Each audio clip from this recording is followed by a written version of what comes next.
Assalamualaikum warahmatullahi wabarakatuh. Salam literasi. Kembali lagi di channel kami tercinta, channel Aswajanesia TV Official. Oke, kembali lagi kepada Bincang Aswajanesia yang tentunya kita akan membahas terkait dengan literasi dan juga isu-isu terkini terkait dengan dunia pendidikan.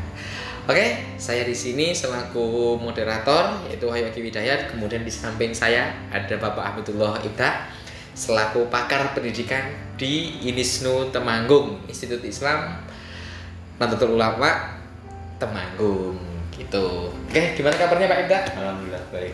Alhamdulillah baik. Ini kemarin kayaknya ada kabar gembira ini. Ya, beliau baru saja wisuda S3. Oke Pak Ibda, kita langsung saja daripada nanti waktunya terlalu lama ya. Ini kita kan hari ini, bukan kita ya, tapi jagat pendidikan di Indonesia ini saat ini sudah gempar-gemparnya terkait dengan larangan study tour ini. Lah, ini nanti kita coba akan masuk ke ranah-ranah mungkin yang agak sedikit sensitif juga sih Pak. Dan kemungkinan ini banyak juga pro kontranya terkait dengan masalah larangan study tour itu sendiri. Oke Pak Ita, terkait dengan study tour ini menurut jenengan itu sebenarnya bagaimana ketika sekolah itu menjalankan study tour untuk siswa-siswinya? Ya, perlu kita dudukkan awal ya, atau dudukkan dulu bahwa study tour ini kan sebenarnya kegiatan study. Kegiatan study tapi dia di luar kelas. Nah, secara konsep dia ya kegiatan pembelajaran di luar kelas yang istilah lainnya ada wisata edukasi, ada istilahnya outing class, ada istilahnya mungkin pembelajaran di luar ataupun wisata edukasi bareng atau dolan bareng dan sebutan lain. Nah, kalau melihat dari segi konsep seperti ini sebenarnya ini tidak hanya di kepentingan sekolahnya ya, dalam hal ini guru atau kepala ataupun stakeholder yang lain, tapi sebenarnya menurut saya ini sebuah tradisi atau budaya sebenarnya.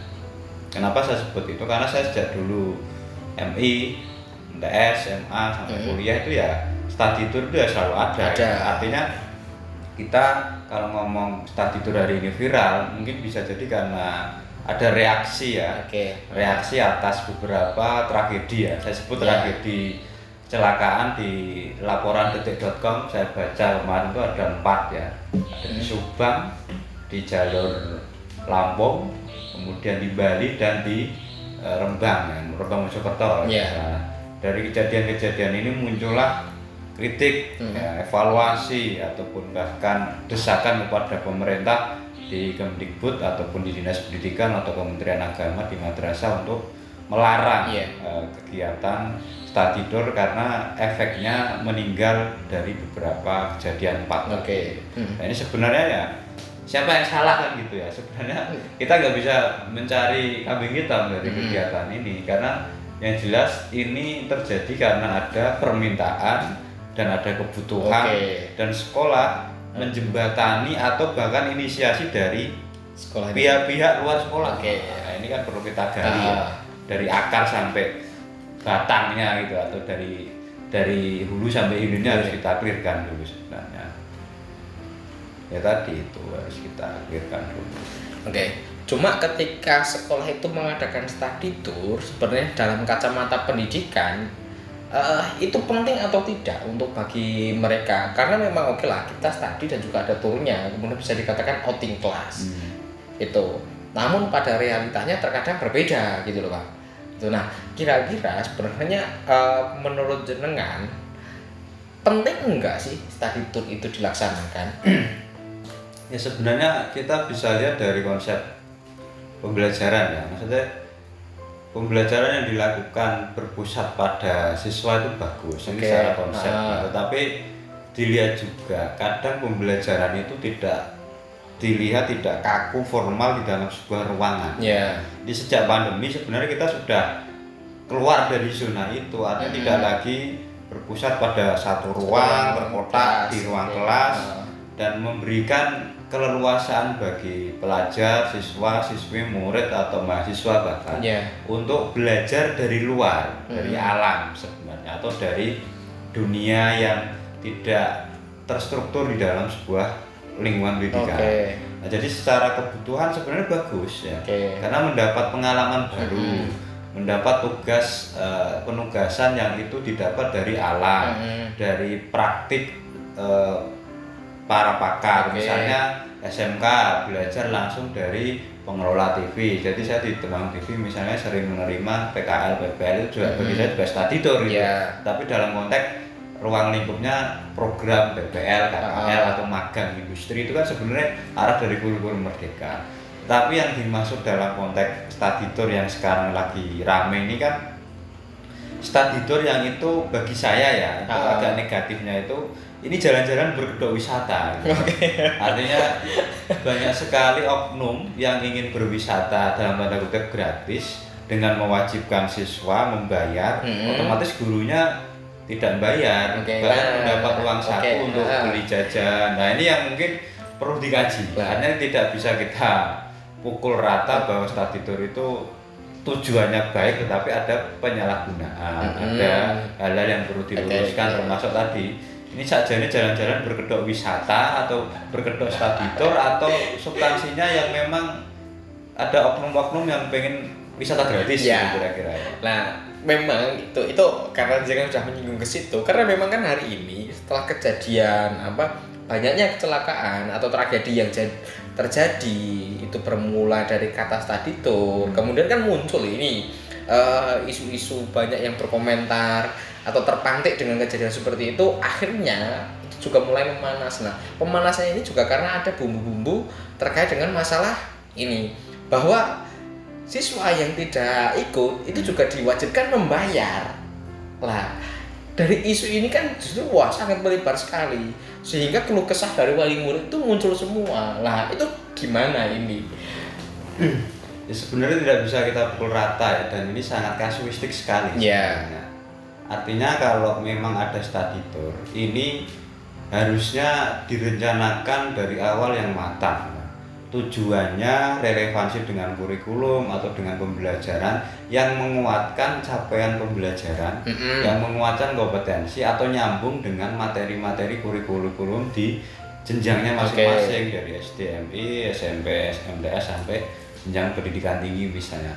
Tetapi realitasnya banyak study tour ini yang hanya memanfaatkan event-event misalnya ya, jadi karena sebuah tradisi ya.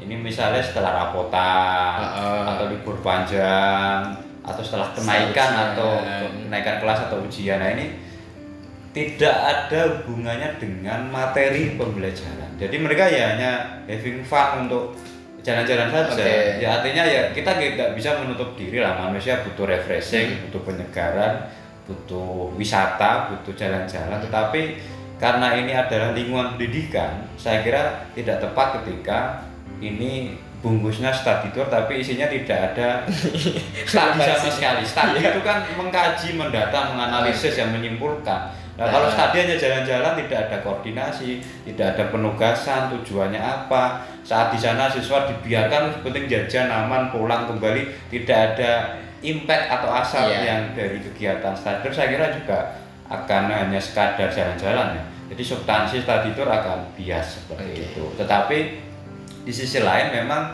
ya tadi disampaikan ada kasuistik siswa yang tidak bayar, yang tidak ikut tetap bayar. Tapi sebenarnya kalau di kota-kota besar mungkin kebalikan, karena ada contoh kasus di tempat istri saya di Semarang ya, karena kebetulan kepala sekolah. Justru yang menginisiasi ini orang tua, apalagi yang PNS kan tidak berani nekat ya. Ya ini yang menginisiasi orang tua, tetapi ini juga problem juga, maupun yang orang tua ataupun dari paguyuban kelas wali murid. Tetapi karena dia namanya adalah SMPX, SDX, SMX, tetap kena ketika ada masalah.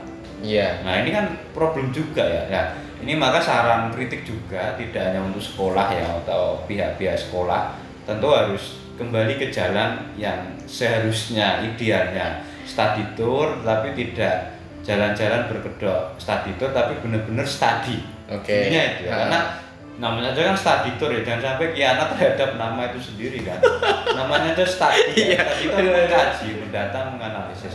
Kemudian kritik juga kepada orang tua kalau misalnya mengadakan study tour inisiatif sendiri, wali murid dengan wali murid, sehingga membentuk grup sendiri, mengorganisasi diri, pesen travel sendiri. Nah, ini juga mungkin kritik karena kalau misalnya mau menggelar kegiatan sendiri ya jangan bawa-bawa nama sekolah madrasah, akan berakibat fatal, nanti kepalanya kena, gurunya kena, apalagi yang negeri, apalagi sekarang sedang panas-panasnya, tentu harus ya tepat waktu atau tepat sasaran, tepat timingnya, maksud saya timingnya juga harus tepat dan tidak merugikan semua pihak.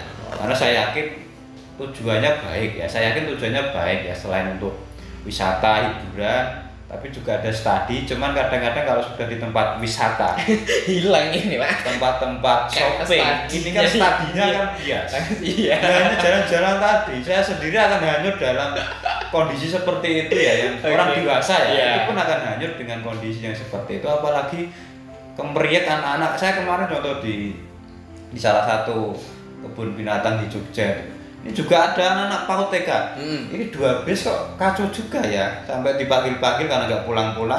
Sopirnya harus segera pulang dan setoran karena mau jemput penumpang lagi. Ini juga problem teknis yang saya kira banyak pengalaman yang bisa menjadi bahan refleksi. Tapi yang paling penting pemerintah juga harus ambil peran. Pemerintah harus hadir dalam hal ini, dan saya kira tidak hanya reaksioner terhadap isu-isu atau kegiatan-kegiatan yang viral atau sedang ramai, tapi harus diantisipasi sejak dini, terutama kegiatan-kegiatan yang memang akan terjadi, berpotensi terjadi yang berulang-ulang.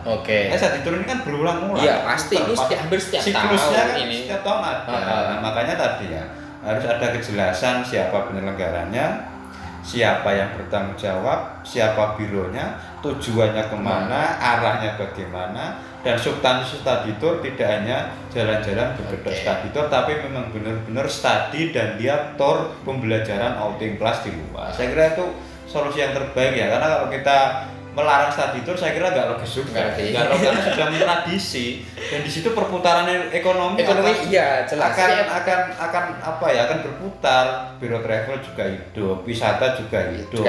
Pihak-pihak yang terlibat juga mendapat kucuran ataupun ada perputaran keuangan, dan wisata juga hidup, UMKM hidup, dan oleh-oleh dan seterusnya juga akan hidup. Kalau tidak ada study tour saya kira akan sepi. Biro travel itu juga seperti imbasnya kepada ekonomi yang bukan hanya jadi skala luasnya seperti itu. Tapi karena ini adalah konteks pendidikan ya tadi ya, harus diperjelas tujuannya, kegiatannya, pelaksananya, dan izinnya, termasuk waktu. Jangan sampai study tour di masa-masa pembelajaran, di masa-masa siswa aktif. Ini kan juga saya kira tidak bijak ya. Jadi seorang akademik yang bergerak di situ, yaitu stakeholder ya, guru ya, kepala dan sejenisnya, harus bisa mengambil tepat waktu untuk kegiatan tersebut. Tapi kalau hanya soal kecelakaan itu ya mungkin kebetulan, tapi kok beruntun gitulah, ini mungkin refleksi bersama ya, kita tidak bisa menyalahkan siapapun, tapi yang jelas ini bisa kita ambil hikmahnya seperti itu. Oke, sahabat Aswajanesia, seperti itulah tanggapan dari Pak Ida terkait dengan pelaksanaan study tour yang hari ini memang sedang panas-panasnya dan juga isu-isu yang muncul. Cukup sekian untuk pertemuan kali ini di dalam Bincang Aswajanesia. Kita sambung di pertemuan selanjutnya, di podcast selanjutnya. Oke, cukup sekian dari saya. Saya akhiri. Wassalamualaikum warahmatullahi wabarakatuh. Salam literasi.